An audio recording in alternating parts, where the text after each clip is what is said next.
चाल है जो कि ये अभी चलने जा रहे हैं, ये इनकी आखिरी कोशिश है जिसके ज़रिए ये अभी सिंध के लोगों को एक दफ़ा और टीका लगाएंगे। और ये टीका सारे लोग मिलकर लगाएंगे, सब मिलकर ये टीका लगाएंगे। इसके अंदर जाहिर है कि सबसे आगे जो वज़ीर आला सिंध होंगे, जो सूबे सिंध में लोगों की ज़िंदगियों को बेहतर करने में नाकाम हो गए हैं। जो पैसा सूबे सिंध के सैलाब मुतासरीन के ऊपर लगना था, जो पैसा सिंध के लोगों पर लगना था, जो आज भी सैलाब मुतासरीन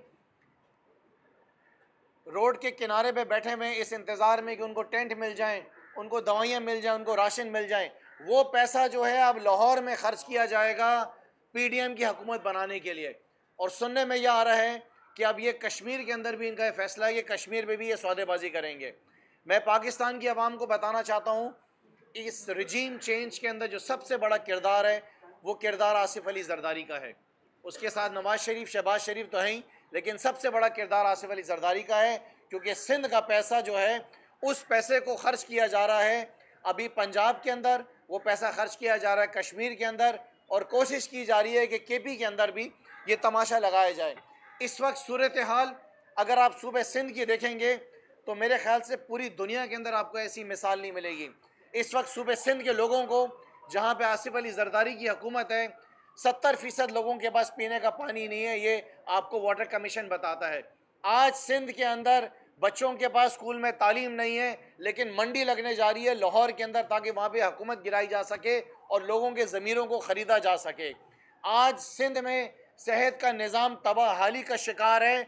अवाम के पास यहाँ पे सिंध में दवाइयाँ नहीं हैं, हॉस्पिटल्स में डॉक्टर्स नहीं हैं, वो फैसिलिटीज़ नहीं है। MRI मशीन जो है वो बंद पड़ी हुई हैं, उनके स्पेयर पार्ट्स आज तक नहीं आए हैं। करप्शन का शिकार है आपका पूरा जो सेहत का इदारा है। लेकिन आसिफ अली जरदारी जो है वो लाहौर के अंदर अपनी मंडी लगाएंगे और पाकिस्तान को और ज़्यादा बहरान की तरफ लेके जाएंगे। इनके लिए शर्म से डूब मरने का मुकाम है, शर्म से डूब मरने का मुकाम है कि ये ऐसा सियासतदान है जो कि आज दबा है पूरे मुल्क के ऊपर। इस शख्स की वजह से आज पाकिस्तान के अंदर जितने बहरान आए हुए उसके अंदर ये सबसे सर फहरिस्त है। आप अंदाज़ा लगाएं कि पाकिस्तान की इकॉनमी जो है वो कहाँ पे जा रही थी। पूरी दुनिया इमरान खान की तारीफ़ें कर रही थी कि कोविड के दौरान जो है पूरा पाकिस्तान जो है, पूरी दुनिया में पाकिस्तान आगे बढ़ रहा था। इमरान खान ने जिस तरीके से पाकिस्तान को आगे बढ़ाया, जिस तरीके से जो पॉलिसीज़ आई जिसकी वजह से हमारे एक्सपोर्ट्स बेहतर हुए, जिसकी वजह से स्टॉक एक्सचेंज जिसको आज ताले लग गए हैं, वहाँ पर लोग बड़ी खुशियाँ मना रहे थे, पैसा कमा रहे थे। आज आपका स्टॉक एक्सचेंज जो है वहाँ पर ताले लग गए हैं। पाकिस्तान के अंदर जो आपकी इंडस्ट्रीज़ थी वहाँ पे बड़े ज़बरदस्त तरीके से काम हो रहा था। आज बेरोज़गारी बढ़ती जा रही है। आपका टेक्सटाइल सेक्टर जो है वहाँ पे टेक्सटाइल मिल्स बंद हो रही हैं, आपकी इंडस्ट्रीज़ बंद हो रही हैं, आपका ऑटोमोबाइल सेक्टर जो है वहाँ पे बेरोज़गारी बढ़ गई है। पूरे पाकिस्तान में बेरोज़गारी बढ़ गई है इस पीडीएम की वजह से। बर्बादी की तरफ पाकिस्तान को लेकर चले गए हैं, लेकिन अभी भी इनका दिल भरा नहीं है। अब और तमाशा लगाया हुआ है। ये चाहते हैं कि पाकिस्तान स्टोन एज की तरफ चले जाएं। ये चाहते हैं कि पाकिस्तान उस तबाही की तरफ चले जाए जहां से पाकिस्तान वापस ना आ सके। उसके बाद इमरान खान क्या करेगा? मैं उन तमाम इदारों से भी गुजारिश करता हूं कि ये वक्त है पाकिस्तान के साथ खड़े होने का। मैं अदालतों से गुजारिश करता हूं, मैं चीफ जस्टिस ऑफ पाकिस्तान से गुजारिश करता हूं कि चीफ जस्टिस साहब, इस वक्त पाकिस्तान नीचे गिर रहा है, इस वक्त पाकिस्तान पीछे जा रहा है, इस वक्त पाकिस्तान उस सतह के ऊपर जा रहा है जहां पे कोई सियासतदान फिर वापस पाकिस्तान को खड़ा नहीं कर सकेगा।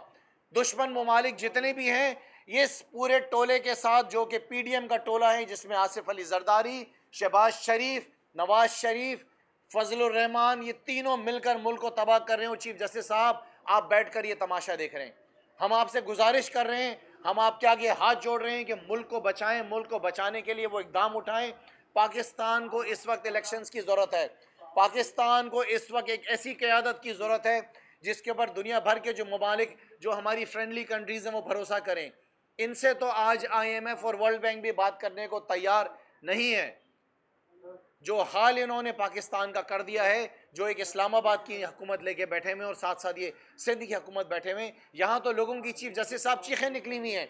यहाँ तो चीफ जस्टिस साहब आज भी बच्चे थर में भूख से मर रहे हैं। चीफ जस्टिस साहब आज भी जहाँ से लड़काना से इनकी क़यादत और नवाब शाह से जीत कर आई है, वहाँ पर कौन सी दूध की नहरें बह रही हैं? यहाँ पे तो लोगों की जो है, यहाँ पे लोगों को कोई ऐसी बेसिक नेसेसिटी जो है मैसर नहीं है, लेकिन वो बैठे हुए लाहौर में मंडी लगाने के लिए। मैं सिंध की आवाम को कहता हूँ कि ये सब मिलकर आसिफ अली जरदारी के खिलाफ बाहर निकलें, इनके खिलाफ एहतजाज करें। ये सिंध का पैसा इस वक्त वापस पंजाब लेकर गए और पंजाब में ले जाकर वहाँ पर ये हुकूमत गिरा के पाकिस्तान को और ज़्यादा बुरहान की तरफ लेके जा रहे हैं। मैं आखिर में आपको सिर्फ एक बात कहना चाहता हूँ कि इमरान खान बहुत जल्द और बड़ा ज़बरदस्त एक सरप्राइज़ देने वाले हैं, और वो सरप्राइज़ मेरे ख्याल से जुम्मे से पहले वो सरप्राइज़ मिल जाएगा। जो इस इंतज़ार में बैठे हुए कि जुम्मे को कुछ होने जा रहा है, शायद जुम्मे से पहले कुछ हो जाएगा। हम सब पाकिस्तान के लिए दुआ गो हैं कि हमने पाकिस्तान को आगे बढ़ाना है। इन 2 नंबर सियासतदानों से और इन 2 नंबर सियासी जमातों से पाकिस्तान का हमेशा के लिए इस दफ़ा छुटकारा हो जाएगा। आने वाले इलेक्शंस में इमरान खान ने तो आना ही है वज़ीर आज़म, 3 महीने बाद नहीं तो 6 महीने बाद आ जाएंगे, लेकिन इमरान खान ही वो वाहिद शख्स है जो पाकिस्तान को मौजूदा बुरहानों से निकालेगा, पाकिस्तान की मईशत को वापस उस पटरी पर चलाएगा जिसके ज़रिए पाकिस्तान आगे बढ़ेगा। शुक्रिया।